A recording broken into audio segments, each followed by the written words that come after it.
Once again welcome back to our Kashmir vlogs. അപ്പോൾ ഇന്ന് നമ്മുടെ കാശ്മീർ ഡേ 1 ആണ് കേട്ടോ. അപ്പോൾ നമ്മൾ എയർപോർട്ടിൽ വന്നിറങ്ങിയിട്ട് നേരെ ഡയറക്റ്റ് ഹോട്ടലിലേക്കല്ല കേട്ടോ, നമ്മൾ ദൂത് പത്രിയിലേക്കാണ് പോകുന്നത് കേട്ടോ, വാലി ഓഫ് മിൽക്ക്. അപ്പം പോകുന്ന വഴിക്കുള്ള കാഴ്ചകളാണ് നിങ്ങളിപ്പോൾ കണ്ടുകൊണ്ടിരിക്കുന്നത്. ഇപ്പോൾ നല്ല ഇവിടെ വിൻ്റർ സീസണൊന്നും അല്ല, അതുകൊണ്ട് തന്നെ അത്രയായിട്ട് അങ്ങനെ മഞ്ഞ് കെട്ടകളൊന്നും നമുക്കവിടെ കാണാൻ പറ്റില്ല. കറക്റ്റ് എന്താണോ ആ ദൂത് പത്രി അത് നമുക്കതുപോലെ കാണാൻ പറ്റും. എന്ന് വെച്ചാൽ നല്ല പച്ചപ്പായിട്ടുള്ള നമ്മൾ മഞ്ഞ് ഉള്ളപ്പോഴല്ലാതെ ഒറിജിനലായിട്ട് എന്താണോ ആ ഒരു സ്ഥലം അതായിരിക്കും കേട്ടോ നമുക്കവിടെ കാണാൻ പറ്റുന്നത്. നല്ല രസമുണ്ട്. മറ്റേ ക്രിസ്മസ് ട്രീ പോലെ ഒരുപാട് അടുത്തടുത്ത് നല്ലൊരു അടിപൊളി പ്ലേസ്. അത്യാവശ്യം തണുപ്പുണ്ട്, അങ്ങനെ എന്നാലും നമുക്ക് മാനേജ് ചെയ്യാൻ പറ്റുന്നത്ര തണുപ്പേ ഉള്ളൂ. അങ്ങനെ ഭയങ്കര തണുപ്പൊന്നുമില്ല. ഇപ്പം വലിയ തണുപ്പില്ല എന്നാണ് പറയുന്നത്. പക്ഷേ നമ്മുടെ ഈ സോൺമർഗും അതുപോലെ തന്നെ ഗുൽമാർഗ് ഫേസ് 2 ഒക്കെ അത്യാവശ്യം നല്ല തണുപ്പുണ്ടെന്നാണ് പറയുന്നത്. ഇവിടെ എന്തോ നല്ലൊരു ക്ലൈമറ്റായിരുന്നു. പിന്നെ ചെറിയ വെയിലും ഉണ്ട്, പക്ഷേ ആ വെയിൽ നമുക്കങ്ങനെ ഭയങ്കരമായിട്ട് ഏൽക്കൊന്നുമില്ല. നല്ലൊരു പ്ലേസ് കിട്ടും, നല്ല കാം ആൻഡ് ക്വയറ്റ് ആയിട്ടുള്ള പ്ലേസ്. പിന്നെ ഒരു കാര്യം എന്ന് വെച്ചാൽ നമുക്കിവിടെ മൊത്തം നടന്ന് കാണാൻ ഒരുപാടുണ്ട്.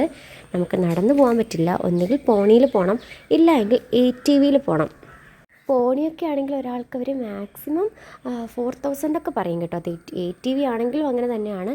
നമ്മൾ മാക്സിമം ബാർഗിൻ ചെയ്യണം, കാരണം അവർ പറയുന്ന ഇതിന് നിൽക്കാൻ നിന്ന് കഴിഞ്ഞാൽ നമുക്ക് പറ്റില്ല. കാരണം 4000 മുകളിലൊക്കെ അവർ പറയും. ഈ പുറകിൽ നിന്ന് വരുന്ന ഒരാളിനെ കണ്ടില്ലേ, അവരൊക്കെ നമ്മളിങ്ങനെ ബാർഗിൻ ചെയ്ത് നമ്മുടെ കൂടെ അവരിങ്ങനെ നമ്മളെ വീടില്ല കേട്ടോ, നമ്മുടെ പുറകെ വരും. മാക്സിമം പകുതി വരെയൊക്കെ നമ്മുടെ പുറകെ വരും.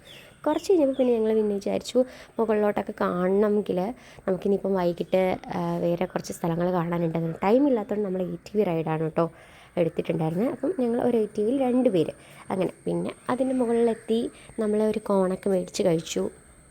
പിന്നെ തിരിച്ച് ഈ മുകളിൽ കാണുന്ന ഭാഗമൊക്കെ നിങ്ങൾ വിചാരിക്കും നല്ല കോട്ടേജൊക്കെ ആയിരിക്കും. ഇതൊന്നും കോട്ടേജ് അല്ല കേട്ടോ, അവിടുത്തെ വാഷ്റൂംസാണ് ഇതൊക്കെ. പിന്നെ ഞങ്ങൾ തിരിച്ചും താഴേക്ക് പോയത് അതേ ATVയിൽ തന്നെയാണ്. നല്ലൊരു എക്സ്പീരിയൻസ് ആണ് കേട്ടോ. സത്യം പറഞ്ഞാൽ അത് മിസ്സാക്കരുത്. ATV പോണേക്കാളും കുറച്ചുകൂടെ ബെറ്റർ ATV തന്നെയാണ് കേട്ടോ. നിങ്ങൾ എന്തായാലും ഇവിടെയൊക്കെ പോവുകയാണെങ്കിൽ ATV മസ്റ്റ് ട്രൈ തന്നെയാണ്. നല്ലൊരു അടിപൊളി എക്സ്പീരിയൻസിലായിരുന്നു. ലൈഫിൽ ഒരു ടൈമിൽ നമ്മൾ ATV റൈഡ് ഒന്ന് എക്സ്പീരിയൻസ് ചെയ്യണം കേട്ടോ. അങ്ങനെ അടിപൊളി. അയ്യോ, അവർ പോകുന്ന കണ്ടാൽ നമുക്ക് തന്നെ പേടിയാവും. സോ അപ്പോൾ ഇത്രയേ ഉള്ളൂ നമ്മുടെ ദൂത് പത്രി വിശേഷങ്ങൾ. അപ്പം ബാക്കി കാശ്മീർ വിശേഷങ്ങൾ പുറകെ വരുന്നുണ്ട്. സോ ചാനൽ സബ്സ്ക്രൈബ് ചെയ്യാൻ മറക്കല്ലേ. So stay tune for next video. By.